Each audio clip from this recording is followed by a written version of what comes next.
feeling, Sam? It's good. I've done a fairly solid block over the last month in terms of coming back training with the physio and getting myself I did end up doing a pre-season, so it's good. It's feeling really good. Back training with the main group and punching out full sessions for the last 2 weeks with the younger boys.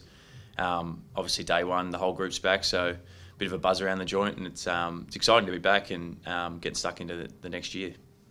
How have you approached it? I guess it was around this time last year that it all went downhill for you.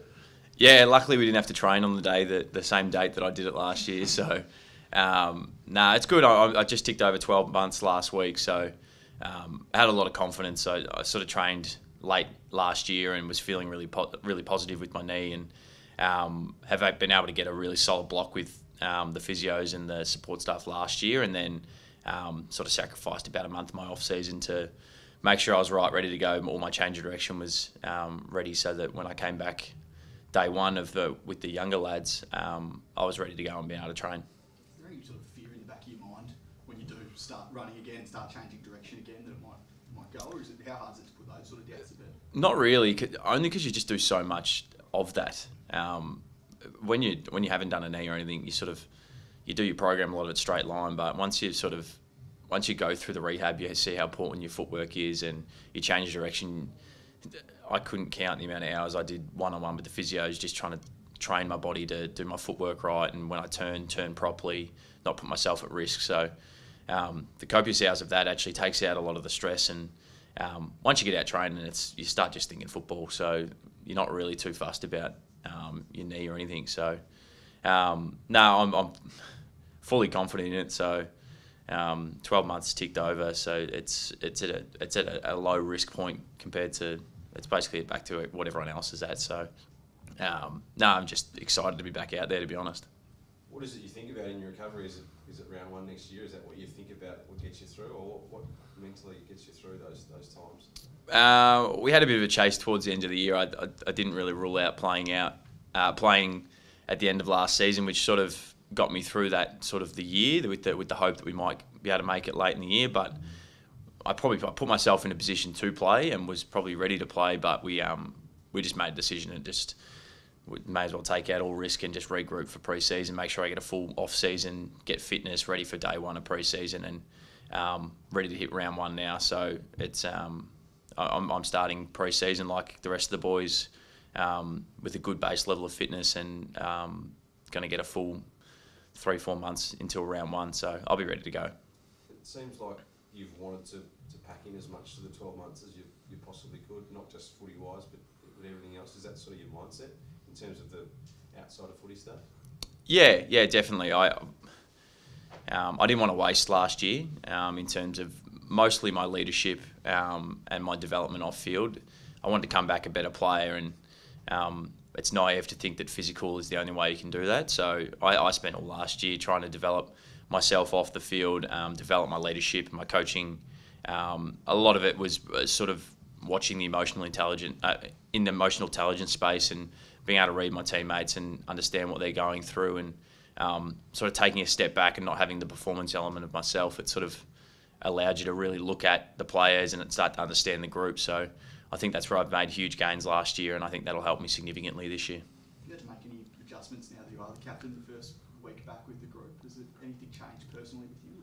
No, not really. There's a bit more commitment in terms of people are asking you a lot more questions about ticking things off, but not really. Cripper and I have made a big standpoint about our training standards, and we want to take this group to a next level, and that starts on the track. And we flagged that from day one, that our sessions are going to be intense and we're going to be ready to go on the track, and hopefully those performance elements roll into games. End of 2017, sort of going into 2018, almost like the midfield role was flagged for you. Can you still see that happening potentially going forward for yourself? I think it's sort of a flexibility. I wouldn't say that I'll particularly just be playing as a straight out mid, much as I did when in that 2017 year I played probably 20% mid per game. So I think just expanding on that role will be part of it, but majority of where I play is in the back line, and that's where I'm suited to play, and that's where the team probably needs me to play. So most of the time I'll be down back, but I think you see the sort of the Sean Burgoyne role that can pop in and out and have impact when he goes in is probably what I'm looking at. Talk about what What did you notice last year? Because it was a tough year at different stages, given the results on field. Yeah, there's one thing that this club can hold their head high at and that's the mood of the group throughout the year. I think it's easy to look into like from an external point of view and look at the group and see 2 wins and think that it was a graveyard in here, and that's one thing that they didn't. There's a lot of perspective and probably just can see the future and see what's happening, and building the habits was a lot of our focus last year. So although the wins weren't ticking over, I thought development-wise our group took huge steps last year, and although it didn't show on the scoreboard and in the win-loss category, we made significant gains in our group in terms of professionalism that are rolling straight into pre-season. The habits have come straight through into now. So I think that'll hold us in good stead come next year, and excited to get back out there. It's a bit too far away, but excited once we get there. So much is spoken about in terms of just natural improvement and that sort of thing, and not putting, I guess, necessarily goals in terms of win-loss. But do you think when it happens for you, this group, because there's so many young players, it'll happen in a rush in some ways? Yeah, it is a young group, but a lot of our guys we've had for 3 or 4 years now, they're probably stepping out of that young phase of their career that you start to expect performance. I speak the likes of Curnow, Mackay, Wiedering. They're sort of into their sort of out of their infancy years, I would say, and they're the guys that I can see having a huge impact on our team in terms of a consistency basis. You add levels into Fisher, Petreski-Seaton, Dow, Setterfield comes into the club, add McGovern in.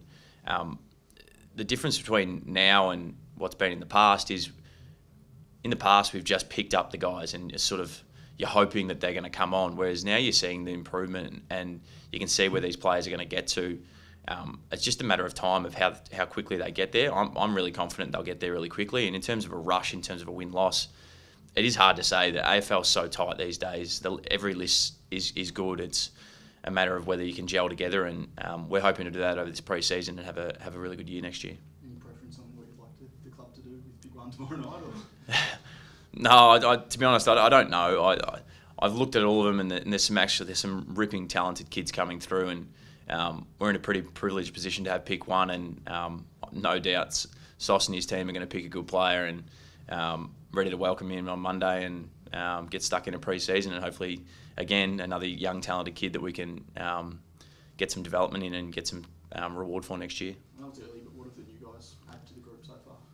Yeah, they're all ripping guys. I did a lot of work with Setterfield over the break. As soon as he pretty much got picked up, we spent 3 or 4 days together a week, just both going through knees. So he's going really well. He's fitting into our program really well, fitting in with all the boys. McGovern's the same. I haven't been around the group as much. I've just been training, but from all reports from the boys, they're all ripping lads. They've got a lot of talent.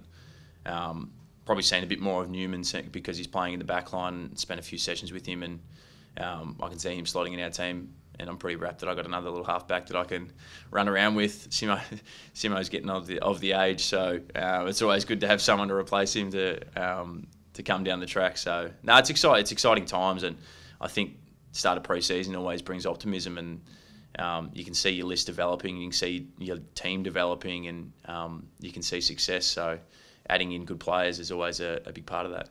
Have you met Sam Walsh in the whole process of guys coming into the club? No, actually, I haven't met any of the draftees. That's one thing. You sort of, it's so varied. I think pick one offers an opportunity that you probably have more of an understanding about who you can pick because you've got the first pick of the draft. But I don't think any of the players have had much of a touch points with any of the draftees. Not sure. I haven't, so that's probably to answer your question. But again, I just put it full faith in Sauce. I think he's got a good strike rate of picking good players at our footy club, so I'll back him in, and he can't stuff it up, hopefully. How's the coach been? I know he had an extended break, I don't know if he's back, but any changes in Brendan or anything he's brought differently, I guess, this pre-season? He's a thinking coach. He went away to Europe and spent a few weeks developing over there, and he's back at the moment. He already hit me up early in the week to talk through all the ideas that he's got from his trip away. So that'd be a nice long conversation. But no, I think it's always great to see your coach going over and trying to find new things. In terms of a player, that they're driving us to get better and find new ways to get better, and then the coach is actually living that is what we want to see, and it's leading by example. I know he's off to Harvard in a few weeks, so he's back for I think 3, and then he's off for Harvard for a leadership summit, which is only going to bring back more experience for him and make him a better coach. So I'm all for it, but I'm excited to see what the ideas he's got from Europe.